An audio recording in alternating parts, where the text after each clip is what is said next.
Hey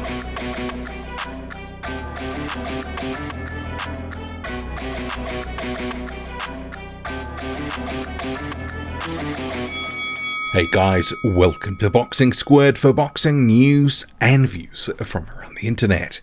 And another heavyweight news and notes mashup video today, starting with WBC champion Tyson Fury, who says he's going to smash Dillian Whyte and that Whyte is useless. Easy work. So check out this clip from the WBC champion. I'm going to absolutely bust Dillian Whyte like a cheap fucking water balloon. And then when I finish with him, Joe Parker's going to say about him. Because you're useless, you big dosser. You useless sausage. As we know, Dillian Whyte, Tyson Fury set to fight in April. The contracts are now signed. And I've seen a little bit of commentary, people saying I won't believe it until the ring walks, etc. And I know there's been a little bit of up and down with this one, but I think major milestones have been reached and it's legitimate news. So for people saying who cares, well, a lot of people do. But spotted in the comment section of that clip from Fury was this little gem, which I won't linger on, but pause the video to read it in its entirety. It is quite funny. And if you are offended, well, I don't care.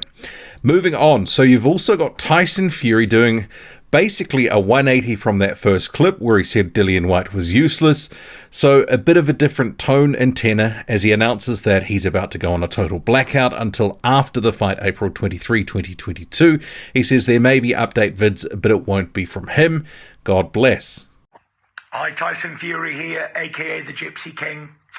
I'm about to go off social media completely for the next 8.5 weeks. Gonna go into training camp to give Dillian Whyte all the respect in the world that he needs. I'll train for him like he's Muhammad Ali, Bruce Lee for this camp. I'll never underestimate anybody in my life. And I'll give this man all the respect he deserves, coming as the #1 ranked WBC heavyweight challenger in the world today. Please don't phone me, call me, email me, text me, or try to contact me in any single way, because I am out of bounds until May. So a fantastic time. I will see you all at the press conference and I'll be training away. Please appreciate my privacy and space.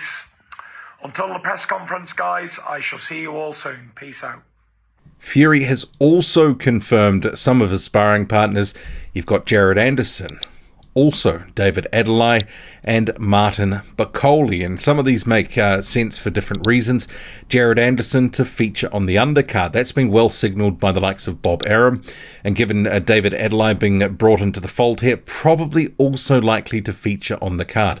Maybe not the pay-per-view portion, maybe it'll be sort of prelims, but if he is on the card, it's, you know, hopefully it's an opponent where they can match him well with. I wouldn't mind seeing a rematch with Campbell given he's got to sort of square that sort of mess away. He got that win, maybe unjustifiably. Well, it was unjustifiably a year or so ago. It'd be good to see what he's done, developed. Can he beat Sokolowski?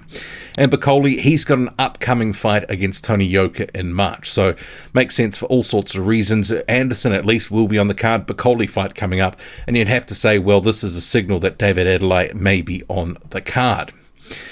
Moving on, and this is sort of related news. So Eddie Hearn, who I would note is not promoting this fight, he's not involved in the promotion, and as we understand it, he's not actually representing Dillian Whyte at the moment. Whyte and Hearn have a fight-by-fight deal, but he's told IFL TV that Dillian Whyte will be attending the press conference, saying, of course he'll go to a press conference, but in the right manner. Professionally. Whyte's not going to hop on a Ryanair plane to get COVID.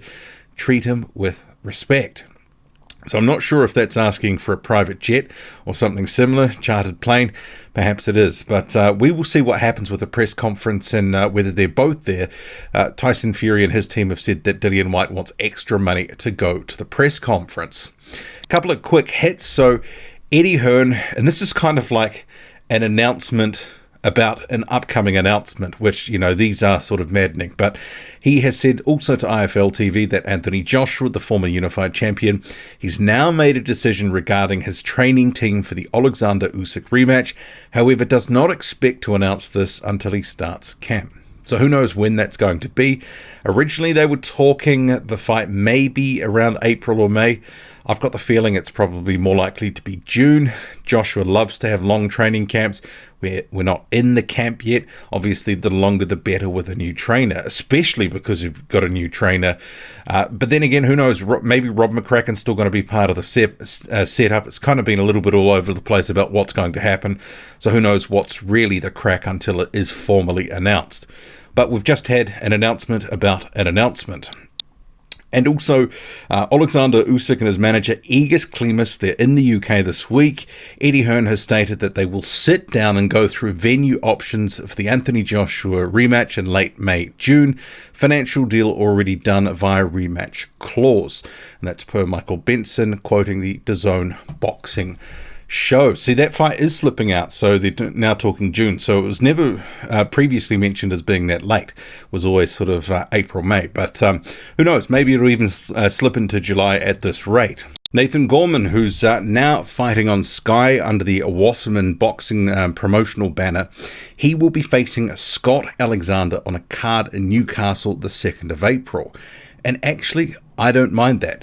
I know some people will go, well, Scott Alexander, he's basically, at this point, a sort of high-level journeyman. But let's face it, Nathan Gorman, after that loss to Daniel Dubois, has been relatively inactive, hasn't been up to much, but also he hasn't proven that he's really above British level at this point. So this is the sort of step back into things, get one under your belt, and it's not at a level that's beyond you, but it's beyond out-and-out journeyman level sort of guys, because Alexander, he does have some skills. But I do think, obviously, this is good matchmaking. It's designed to make Nathan Gorman get some rounds, get a win, and move on to the next one. But just of Nathan Gorman saying, it's an exciting time for me. I've got great backing in Wasserman, and I'm fighting on a huge platform with Sky Sports. This is a new adventure for me, and I can't wait to get started. I need to win and then get back out in the next 8 to 10 weeks. After that, I can target domestic titles, European titles, and world rankings.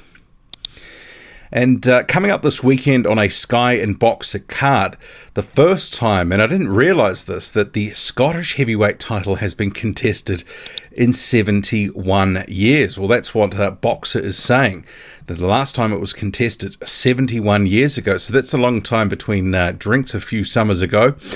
Nick Campbell, the prospect, versus Jay McFarlane, who is a domestic sort of level gatekeeper journeyman. But Nick Campbell has obviously not had too many professional fights. He's come into the sport off a professional career in rugby, etc. And he has looked a little raw. And in McFarlane, you've got a guy who is actually a couple of sort of steps above where he's been fighting. So I guess kind of like Steve Robinson from the other week, if Nick Campbell's not ready, or if he has an off night, someone like a Jay McFarlane could actually take advantage. So this could end up being quite an interesting watch. But I guess, you know, you'd expect to see Nick Campbell, 6'7", behind the jab, using it to great effect to try to keep McFarlane at bay. But, I mean, given what we saw in the Robinson fight recently, who knows where Nick Campbell is really at? Who knows what his level is? And I guess that's why we watch, right? The American prospect Deandre Savage, who is under the management of the one and only Christopher Lovejoy, has announced that it's official. Big Savage will be coming to the UK mid-April. I will be in London coming to gyms looking for sparring, so point me in the right direction. And actually, Savage does have a background in the sport.